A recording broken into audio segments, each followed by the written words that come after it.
strongly so that Ryan can pursue the path he loves without giving up. Sophia will recount how I took control of my life and put a stop to my husband Xander's destructive influence. For privacy reasons, I'll be using pseudonyms. As a prominent lawyer in my state, anonymity is crucial for various reasons. Let's not delve into the intricacies of my and Xander's love story. We fell in love, got married, and eventually divorced. The love, it seemed, wasn't reciprocal, as Xander cheated on me. The signs were apparent: avoidance, excessive time outside, and frequent business trips, though I wasn't involved in his sizable business. Despite my success as a lawyer, Xander considered me a failure due to earning less than him. One day, during another one of his supposed business trips, I decided to investigate. I discovered a secret Facebook account on his old laptop, confirming my suspicions. He was cheating with a beautiful woman, someone he found more attractive than me, often criticizing my appearance. Heartbroken and angered, I confronted him immediately. "Sandra, are you cheating on me?" "I have proof," I declared. Xander callously responded, "Sophia, you're just not that interesting anymore. You're always engrossed in pointless cases, neglecting me. Besides, you're not a supermodel who can captivate me with looks alone." Confused, I retorted, "What are you talking about, Xander? I have a demanding job, and you knew that when we got married. I haven't neglected you. It's you who stopped coming home and refused to communicate." And that's how I discovered Xander's affair when I finally decided to confront him. I anticipated a degree of remorse from him, but the cold response I received caught me off guard. He shifted all the blame onto me, justifying his cheating, a claim that held no validity. Refusing to be falsely accused, I pointed out the flaws in his accusations. Instead of defending his position, he turned cold once more and nonchalantly revealed that he was relieved I had discovered his affair. In a chilling tone, Xander declared, "Good that you found out, Sophia. I no longer have to hide my beautiful girlfriend. She and I will have a perfect life together after I divorce your useless self. Finally, I will marry someone who's worthy of me and my name." His words hit me like a ton of bricks, sending a cold shiver down my spine. As he spoke of divorce, he not only insulted me but also asserted that I was not good enough for him. Accusing me of being a bad wife, he showed no remorse for his affair and even boasted about how a mistress would make a better spouse. Tears streamed down my face as he demeaned me, proclaiming his affair with pride. This was the man I had loved for over a decade, and his words left me shattered. Through my tears, I asked, "How could you say that, Xander? All these years, I've been beside you through thick and thin, honoring my vows and valuing you above all else." His callous response cut deep, dismissing my worth. "Well, Sophia, it doesn't matter anymore. You're just not right for me. I'm now a proud business owner, and a woman with average looks and a pretentious law degree won't do me any good." Feeling utterly demeaned, I protested. "How could you, Xander? I'm a capable woman, even if I don't fit your narrow definition of beauty. I've been a good wife to you, and now you're contemplating divorce." Correcting me, he stated coldly, "I'm not contemplating divorce, Sophia. I've already decided to divorce you. I'm done. I don't want to be with you anymore. I will file soon and have already hired a great lawyer. You better move out before I come home. I don't want to see your ugly face anymore."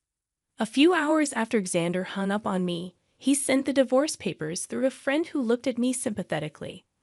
I numbly accepted the papers, shut the door, and cried miserably, letting the reality of my wasted years with a horrible man sink in.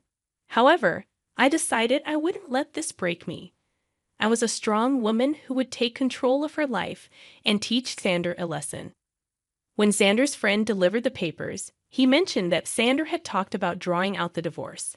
Initially puzzled, it dawned on me that we had a prenup. Xander had insisted that I was entitled to half of his business if he cheated, something I had overlooked in my emotional turmoil. It made sense why Xander wanted to prolong the divorce. He hoped I would give up my rightful share. Determined not to let go of what was rightfully mine, I immediately called his lawyer and set up an appointment. Within 2 days, I moved out of Xander's house and into my childhood home, which was in my name. I texted Xander that I had already moved my belongings, asserting, "I took my ugly face and body out of your Dan house. Good that you've come to your senses and not making a fuss." Xander responded, boasting about his lawyer's reputation. But I calmly warned him, "I won't give you my business, that's for sure. For now, you will stay away from me." Determined to uphold the prenup, I was ready to face whatever challenges lay ahead. "I don't want to talk to you. You can only speak to me through my lawyers now, and I expect you to empty my house." Xander's words ignited a surge of boiling rage within me. It's astonishing how anger and hatred can fuel one's determination when faced with such utter contempt. My mind cleared, and I couldn't help but almost laugh at Xander's ignorance. He had no clue who he was up against. Doubtful that his lawyer, Jake, knew either, I arranged a meeting with him at a cafe. Upon seeing me, Jake began to visibly tremble, only calming down upon recognizing me. He seemed confident, but not enough. Jake was a decent lawyer, but he hadn't anticipated facing off against someone like me. Xander never considered me influential, so Jake was utterly unprepared for our encounter. Jake appeared nervous and his hands shook, but I refrained from further intimidation. He wasn't to blame for my predicament. "Hello, Jake. Nice to see you here," I greeted, noticing his surprise. "If you have any doubts, let me clear them for you. Yes, I am the wife." "Ma'am, I'm so sorry. I wasn't expecting you to show up," Jake stammered, flustered by my presence. "The surnames don't match because I got married after I received my law degree. I used my maiden name for official purposes," I explained. "Ah, I see," Jake muttered, visibly uncomfortable. "So I'm guessing you want to drag out this case. That's what my client has told me." "Your client has been misleading you, Jake. He's the one who wants to prolong this case. Isn't that what he told you?" I confronted him directly, knowing my reputation as a lawyer spoke volumes. Jake squirmed under my scrutiny. Accustomed to asking the right questions, I didn't mince words. "You don't have to answer that, Jake. I've known Xander for over a decade. I married that idiot for God's sake. I know what goes through his thick head." Concerned for Jake's predicament, I decided to enlighten him. "Since I know you, and it's not fair on you, I'll tell you the truth about this divorce." "What do you mean, ma'am?" Jake inquired, clearly taken aback. "Did my dear husband mention to you that he cheated on me?" I asked pointedly, watching Jake's expression for confirmation. His reaction spoke volumes, confirming my suspicions. Once again, Jake was caught off guard by my revelation. I won't lie to you guys. It did sting and hurt my ego to admit to my colleague that I had been cheated on. It's not a pleasant experience. However, I knew better than to betray my emotions. No matter how humiliated I felt, I still had the upper hand, and I was well aware of that. Jay, on the other hand, didn't know. He said, No, I don't think my client has told me about that. But he did warn me that, in his words, you would make some baseless accusations because you want to ruin him." "Oh, you poor thing, Jake. Your client has played you like a fiddle. Although it might make you happy to know that Xander thinks you are one of the best lawyers out there. Well, that's a big compliment, but I will never measure up to you, ma'am," Jake confessed. "I wish he had told me that his wife also practices law. He only told me that you work at a law firm. My husband never really took my accomplishments seriously. He had a habit of undermining my work and influence. It was foolish of me to stay with him this long. However, it was smart of me to sign the prenup to save my butt," I shared. Jake was completely taken aback by the mention of the word prenup. He looked shocked, and the term seemed foreign to him. I didn't need to be a rocket scientist to know that he had been ambushed again. Xander had conveniently forgotten to mention the prenup to Jake, perhaps hoping I had forgotten about it. Well, who knows? It didn't matter. Since the word of the prenup was out there, Jake was frazzled. "There's a prenup in this marriage. Your husband hadn't mentioned that. Do you have any proof, ma'am?" Jake inquired. "Oh, I do have plenty of proof, Jake. I brought the papers along. I had a feeling that Xander would try to get out of dealing with the consequences of his actions. Well, not on my watch. I would really like to see the papers, ma'am. Also, I think I would need to see proof of his affair if you have any. Don't worry, Jake. I brought along everything. Like I said, it isn't me who wants to drag out this divorce. The sooner it happens, the better it is for me. I handed over all the evidence to Jake, from messages to pictures and documents. I had all the proof right in my handbag, casually giving them to Jake, knowing that the case would always go in my favor. Jake studied each and every document thoroughly before signing and looking rather defeated. He then looked at me and said, "I see that you have solid proof of everything, ma'am. I had no idea about all of these things. I figured that out, Jake. Also, I know how difficult it is to work with unreliable clients, especially when the opposite party has an equally strong lawyer for their case." "You're right about that, ma'am. I think that's all I needed to talk about today.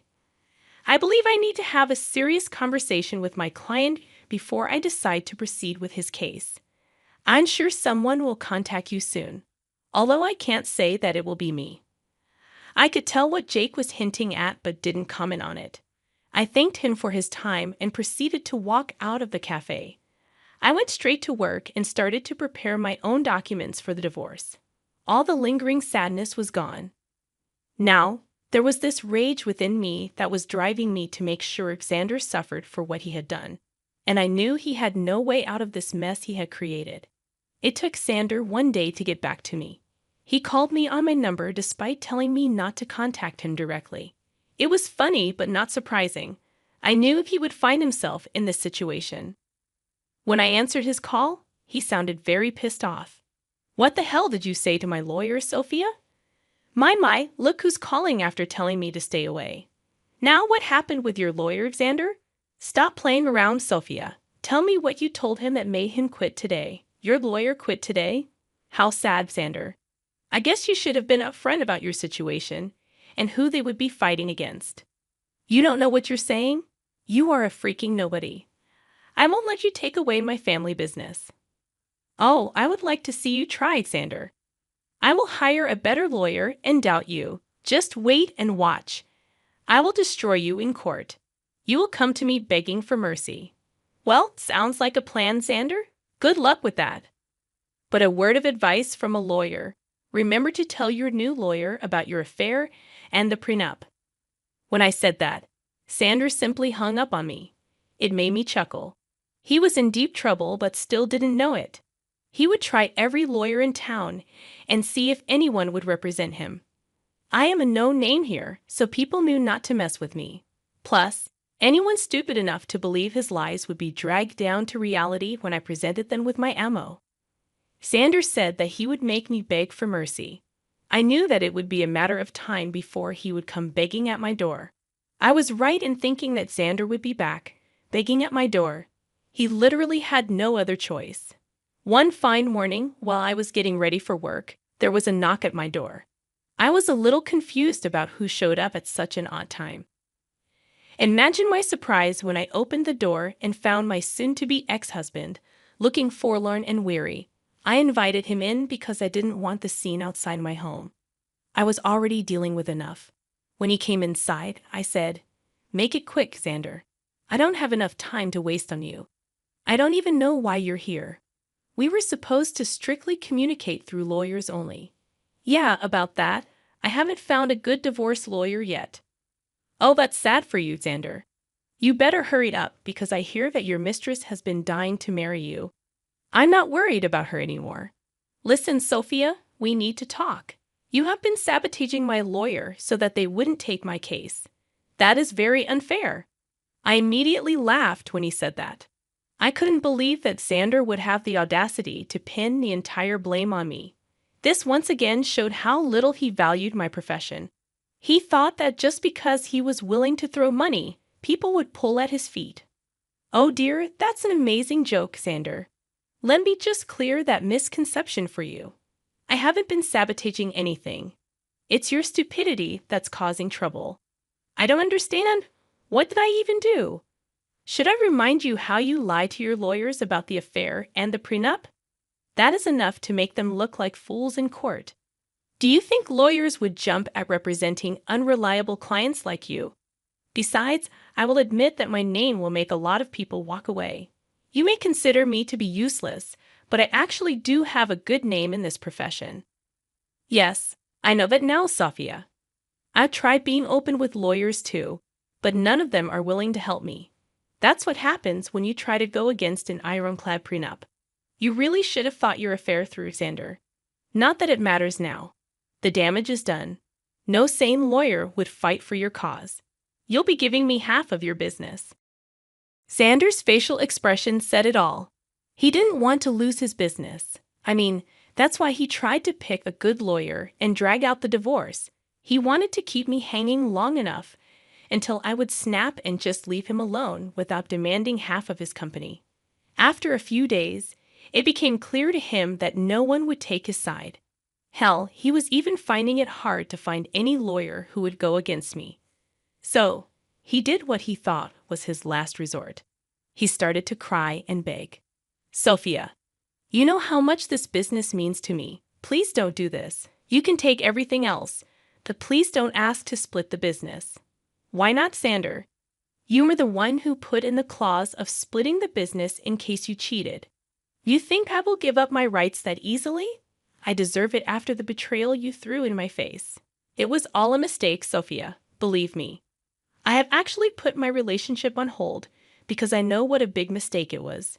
Maybe, just maybe, we can give this marriage a try. I can say for sure that this hurdle will only make us stronger. Xander's words made me laugh out loud again. The audacity of this man was unmatched by anyone I knew. I really didn't know what to say. He was actually asking to get back together, as if I would be stupid enough to do that. I did know that he had put a pause on his relationship with his mistress. The rumors were out that the mistress was not happy, and neither was Xander. But if he thinks this will make me go back to him, he is dead wrong. I already made the mistake of marrying a piece of and learned my lesson the hard way. Plus, I knew why he was suddenly desperate to get me back. You must be delusional for suggesting something like that, Xander. I didn't come this far in life by being utterly stupid. I know that you want to get back to me because you don't want to split your business. Sophia, we were happy together. Let's just look past this one time and restart our marriage. I will cut off my mistress. I swear there's no reason to do that, Xander. Believe me, that woman is going to start running once she finds out that you won't be very rich after the divorce. As for me, this is my golden chance to get out of this sham of a marriage. I must thank you for showing your true colors before we had kids. Now you will reap what you have sown. With that, I was pretty much done with my piece. I immediately stopped talking while Xander kept begging and pleading with me not to take his business. It was a rather pathetic scene, but it didn't move me at all. Instead, it made me think of the times I went to bed crying because this piece of expletive I call my husband decided to betray me. Seeing Xander in a vulnerable place only gave me satisfaction and completed my revenge. Now, I simply needed a clean break to start fresh. Well, I definitely got more than what I had bargained for. Karma hit Xander hard and fast. He tried for weeks to change my mind and make me come back home. I turned a blind eye to everything simply because I wasn't interested in his drama. I was ready to move on. Since he had filed for divorce already, I hired someone from my firm to represent me. I'm not a divorce lawyer, so I couldn't do it myself. Besides, I wanted as minimum interaction with him as possible. After a month of trying to change my mind, he was forced to get a lawyer and ask for a clean break. He knew that if I took the case to court, he would only face humiliation and ultimately waste money on lawyers appointed by the court. So he receded and asked for a mutual split. The prenup made it super easy for me to get the divorce. Of course, I had plenty of proof to show everyone that Xander cheated. As per the prenup, he was supposed to give up half of his business to me. He wasn't happy. But there was no way out, so he signed over half of it to me. We did give him an offer to buy me out, but he had no money. Now, why would a big business owner like Xander have no money, you ask? Well, he had spent it all on his mistress, who is now not taking his calls or texts. I guess she figured out that he won't be rich anymore. But now, no one is willing to date her because they know what a gold digger she is. What goes around comes around, I guess. Well, the mistress was the least of Sanders' troubles. With half of his business gone, his earnings were severely reduced. He had to sell his house because he didn't have much money to maintain it or even pay the mortgage properly. He's currently renting a condo that is a serious downgrade from the big mansion he stayed at. He did try to get back with me again in the hopes of regaining full control of his business. Well, safe to say that is never happening. He now either has to continue the way it is or manage to save enough money to buy me out. If you want to know about me, I'm actually doing pretty well. I have appointed someone to take care of my share of Sanders' business, and so far, things have been amazing. I ended up upgrading my lifestyle by buying a new mansion due to my combined income from law practice and business. Things are going well. I'm living my best life, and I honestly couldn't be happier. All in all, the divorce played out well for me. Instead of getting played by my ex-husband and his mistress, I ended up ruining their lives and bettering mine.